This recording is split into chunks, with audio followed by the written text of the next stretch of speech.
Gula pasir memberikan energi instan, meningkatkan suasana hati, dan berperan dalam fungsi otak. Tetapi konsumsi yang berlebihan beresiko tinggi memicu obesitas, diabetes tipe 2, penyakit jantung, gigi berlubang, dan penuaan dini. Batas konsumsi harian yang dianjurkan adalah 50 gram atau sekitar 4 sendok makan untuk mencegah masalah kesehatan. Cara memilih gula pasir yang baik untuk konsumsi adalah dengan memilih yang berwarna kuning gading atau putih kusam, bertekstur kasar, kering, tidak menggumpal, dan cepat larut dalam air. Gula pasir yang berkualitas baik cenderung alami, sedangkan gula yang terlalu putih bersih seringkali merupakan hasil rafinasi yang kurang disarankan.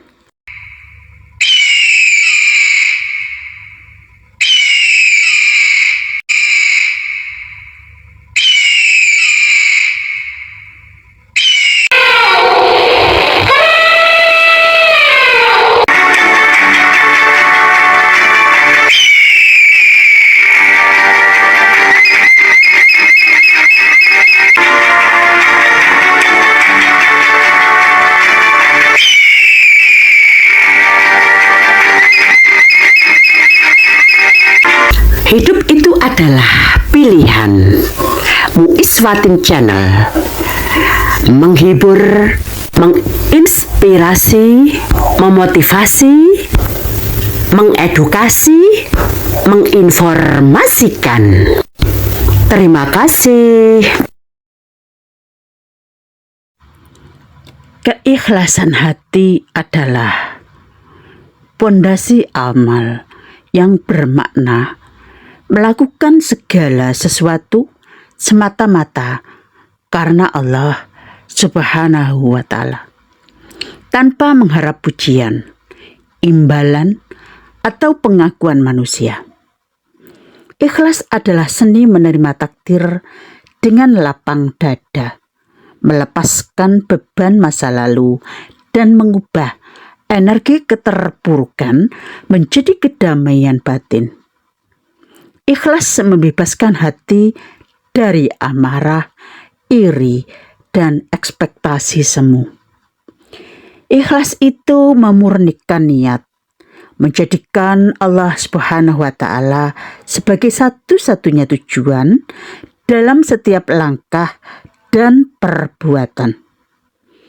Keikhlasan adalah menerima kenyataan baik atau buruk dengan lapang dada tanpa pasrah buta, melainkan tetaplah berusaha maksimal.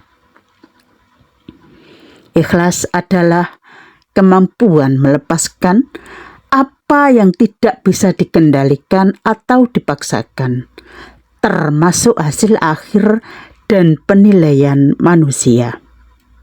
Hati yang ikhlas akan damai dan tenang karena tidak menggantungkan kebahagiaan pada makhluk. Ikhlas bukan kelemahan, melainkan bukti keteguhan jiwa yang mampu melihat hikmah di balik setiap ujian. Keikhlasan mencakup kemampuan untuk memaafkan diri sendiri dan orang lain, serta berdamai dengan masa lalu. Gula telah memberikan rasa manis yang sangat nikmat pada kopi atau teh. Namun gula tidak pernah dilihat. Gula larut dan hilang, tidak terlihat. Ini mengajarkan untuk berbuat baik tanpa perlu dikenal atau dipuji. Meskipun gula yang membuat minuman menjadi enak, orang seringkali hanya memuji kopinya saja, bukan gulanya yang enak. Ini memotivasi kita agar tidak berkecil hati jika jasa atau kebaikan kita tidak dihargai orang lain. Meskipun tidak dikenal, orang ikhlas memberi manfaat. Seperti halnya gula yang seringkali memiliki kedudukan lebih tinggi. Gula menyelesaikan masalah rasa pahit. Kebaikan gula yang terlalu sedikit membuat hidup terasa pahit. Namun terlalu banyak juga tidak baik bagi kesehatan. Ini mengajarkan tentang moderasi. Assalamualaikum warahmatullahi wabarakatuh. Selamat malam, salam sejahtera bagi kita semua.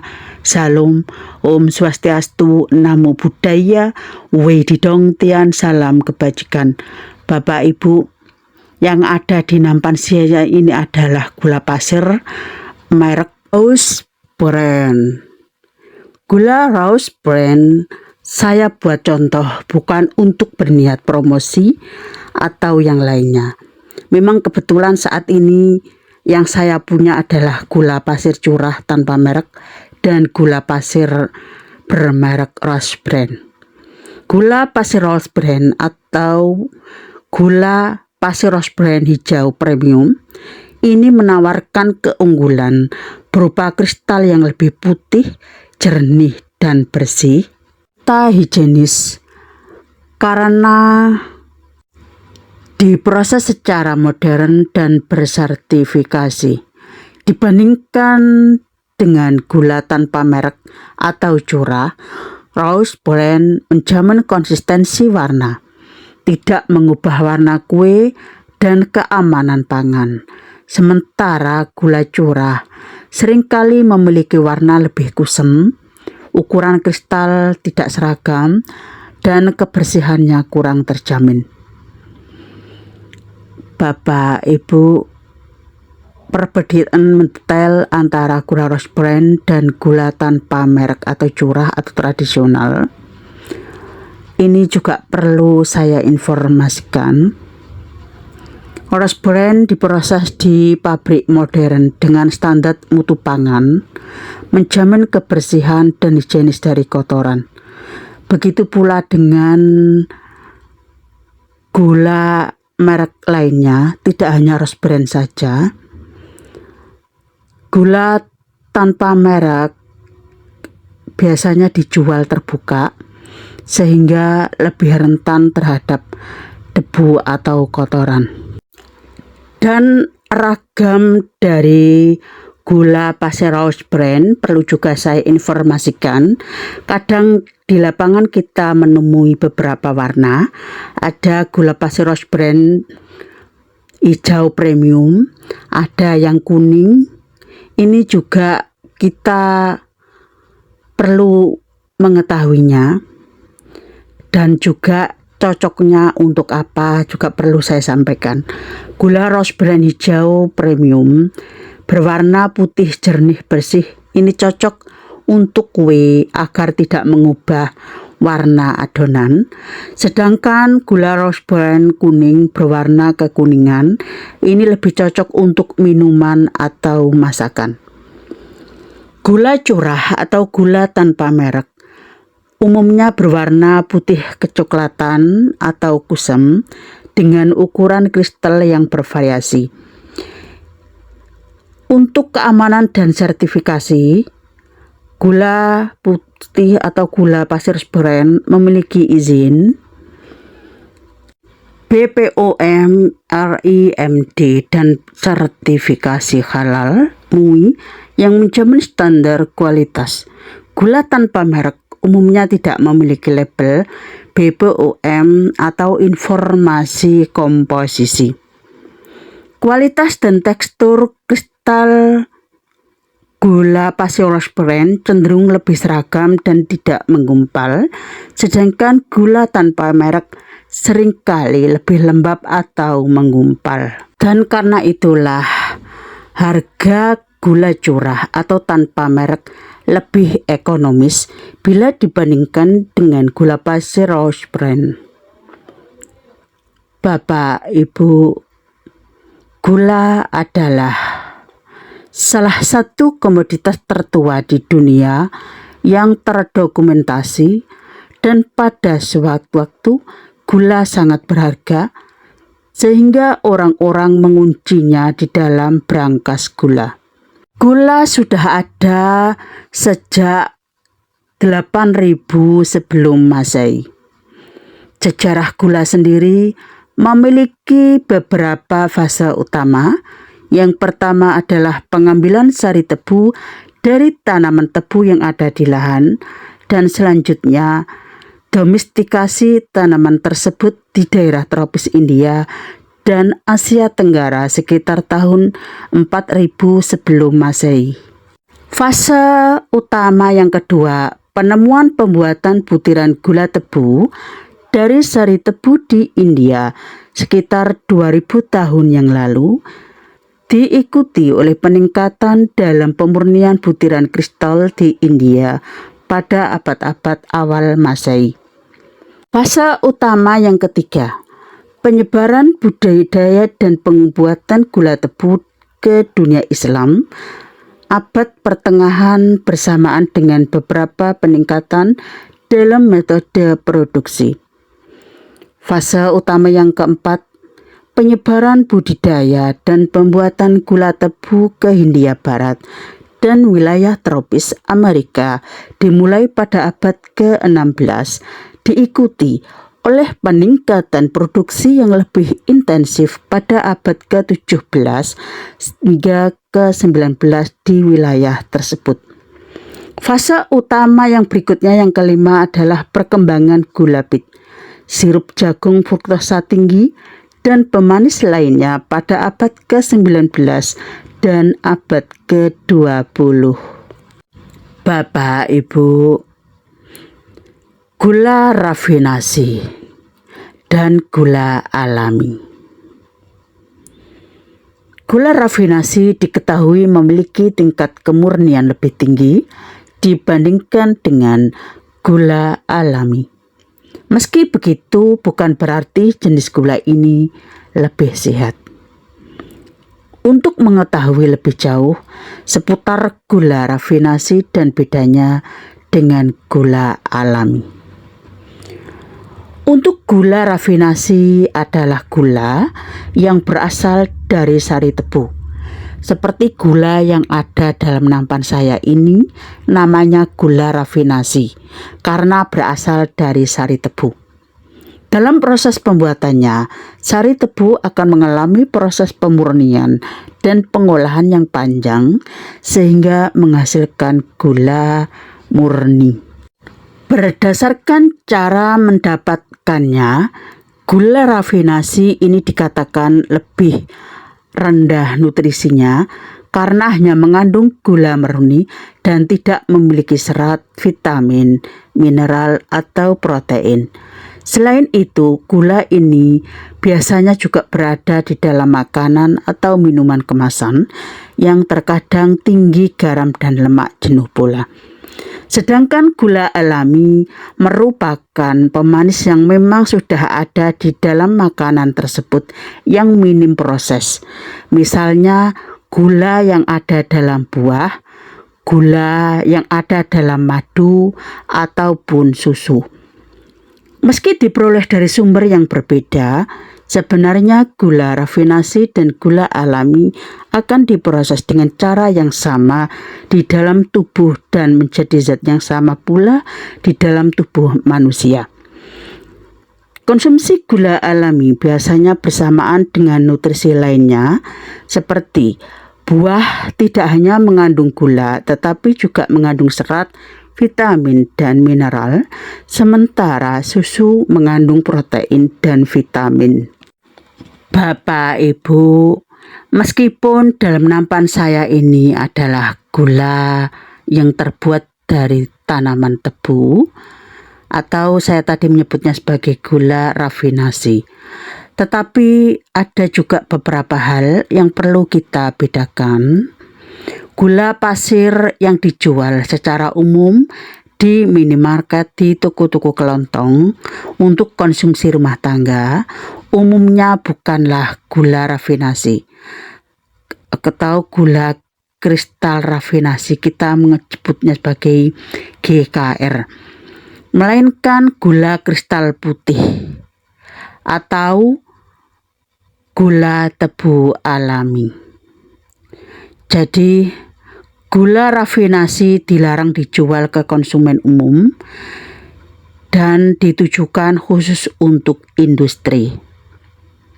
Perbedaan utama, gula pasir yang dijual di toko atau diedarkan secara umum untuk rumah tangga itu adalah GKP. GKP gula kristal putih. Warnanya putih, agak kekuningan atau agak kecoklatan, langsung diproses untuk konsumsi. Gula rafinasi atau GKR, gula kristal rafinasi, biasanya gula tersebut tampak sangat putih bersih, pemurniannya tinggi, sehingga dijual lebih murah atau secara aturan pemerintahan dilarang untuk pasar rumah tangga. Meskipun begitu, secara lapangan apa yang saya sampaikan ini juga sudah beredar secara umum, baik gula kristal rafinasi atau GKR ataupun juga gula kristal putih juga tersebar umum. Tinggal kita saja cara membedakannya. Seperti yang sudah saya sampaikan tadi, apabila berwarna putih agak kekuningan atau kecoklatan, diproses untuk konsumsi langsung. Kalau ada gula yang sangat putih bersih, pemurniannya sangat tinggi, itu seringkali direkomendasikan atau dijual lebih murah, tetapi menurut aturan pemerintah dilarang untuk pasar rumah tangga. Terus cara membedakannya, itu bagaimana gula konsumsi rumah tangga atau yang tidak. Biasanya kalau gula kemasan itu ada labelnya GKP atau gula tebu. Nah, itu biasanya yang dikonsumsi oleh rumah tangga. Gula rafinasi jika beredar di pasar itu biasanya harganya lebih murah. Jadi meskipun gula rafinasi putih atau gula kristal rafinasi sama-sama dijual bebas, dan kita bisa membedakannya. Kalau putih bersih itu harganya lebih murah. Bapak Ibu, gula itu punya dampak yang positif, juga ada negatifnya. Resiko kesehatan akibat konsumsi gula rafinasi atau gula tebu sebetulnya tidak langsung menimbulkan masalah kesehatan setelah dikonsumsi, namun mengonsumsinya itu terlalu banyak atau terlalu sering bisa memberikan dampak negatif bagi tubuh. Malnutrisi contohnya, orang yang sering mengonsumsi makanan dan minuman manis cenderung melewatkan makanan bernutrisi sehingga beresiko mengalami malnutrisi. Terus ada lagi, konsumsi terlalu banyak gula itu juga meningkatkan kadar trigliserida di dalam pembuluh darah dan jaringan lemak, sehingga bisa menyebabkan risiko gangguan jantung bisa meningkat. Obesitas, konsumsi makanan atau minuman yang tinggi gula juga berisiko menyebabkan penumpukan kalori yang berakibat pada obesitas atau kelebihan berat badan. Ya, seperti saya ini, berat badannya berat karena suka sekali dengan gula. Hal ini kalau kita konsumsinya itu sangat banyak, bisa itu tadi kegemukan atau obesitas. Karena terlalu banyak gula batu, gula pasir maupun gula-gula lainnya lah. Selain memicu obesitas, konsumsi gula yang berlebihan juga berisiko pada peningkatan kadar gula dalam darah. Apabila dibiarkan terus-menerus, bisa memicu diabetes. Ada lagi dampak negatifnya, gula bisa menyebabkan penumpukan bakteri yang dapat meningkatkan risiko gigi berlubang, terutama jika kita menjaga kebersihan giginya itu kurang baik. Bapak, Ibu, Kesimpulan dari pembahasan saya ini adalah 1. Gula pasir memberikan energi instan, meningkatkan suasana hati, dan berperan dalam fungsi otak. Tetapi konsumsi yang berlebihan berisiko tinggi memicu obesitas, diabetes tipe 2, penyakit jantung, gigi bisa berlubang, dan penuaan dini. Batas konsumsi harian yang dianjurkan adalah 50 gram, sekitar 4 sendok makan untuk mencegah masalah kesehatan. Dampak positif makan gula pasir dalam jumlah yang wajar adalah sebagai sumber energi cepat, di mana gula pasir atau sukrosa merupakan karbohidrat sederhana yang cepat dipecah menjadi glukosa, bahan bakar utama tubuh dan otak. Dampak positif yang kedua adalah meningkatkan suasana hati. Konsumsi gula dapat merangsang pelepasan dopamin, memberikan efek menenangkan dan memperbaiki suasana hati, tetapi hanya sementara. Dampak positifnya gula pasir adalah meningkatkan fungsi otak. Glukosa sangatlah dibutuhkan untuk fungsi kognitif dan konsentrasi otak. Dampak negatif makan gula pasir apabila kita memakannya berlebihan adalah menimbulkan obesitas. Kalori yang berlebihan yang tidak terbakar akan tersimpan menjadi lemak. Ini memicu kenaikan berat badan. Bisa menimbulkan diabetes tipe 2. Konsumsi rutin meningkatkan resistensi insulin, mengganggu kerja pankreas. Dapat menyebabkan penyakit jantung, memicu tekanan darah tinggi, kolesterol jahat, dan trigliserida tinggi. Dampak negatifnya apabila makan gula pasir berlebihan juga bisa menyebabkan gigi berlubang. Karena gula memicu pertumbuhan bakteri di mulut yang merusak email gigi. Juga bisa menjadikan penyakit hati karena fruktosa berlebihan diubah menjadi lemak di hati. Selain itu, makan gula yang berlebihan dapat menimbulkan penuaan dini dan masalah kulit. Karena dapat merusak kolagen dan memicu peradangan kulit atau jerawat atau kerutan.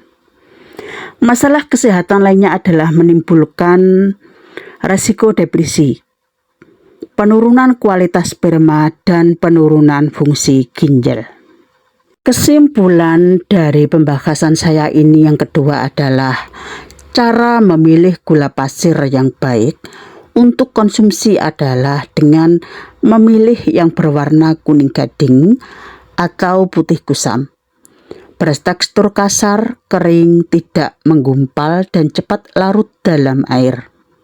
Gula pasir berkualitas baik, cenderung alami, sedangkan gula yang terlalu putih bersih seringkali merupakan hasil rafinasi yang kurang disarankan. Warna kuning gading itu menandakan gula masih alami dan belum melalui pemutihan yang berlebihan. Gula baik yang terasa kasar saat dipegang, bukan seperti bubuk halus. Hindari gula yang lembab, basah, atau menggumpal karena tandanya kualitas sudah menurun. Gula yang berkualitas tinggi mudah larut saat dicampurkan ke dalam air. Pertimbangkan memilih gula yang diperkaya dengan tambahan nutrisi seperti vitamin C dan D. Jadi secara umum, gula pasir yang berwarna sedikit kecoklatan atau kuning dianggap lebih baik daripada yang putih bersih karena kandungan mineralnya masih sedikit terjaga. Selalu simpan gula di tempat kering untuk menjaga kualitasnya. Demikian informasi yang bisa saya bagikan kepada Anda. Ini saya sarikan dari berbagai artikel yang ada. Terima kasih masih setia di channel kami. Channel yang hadir untuk menghibur, mengedukasi, menginformasikan, menginspirasi, dan memotivasi Anda. Wassalamualaikum warahmatullahi wabarakatuh.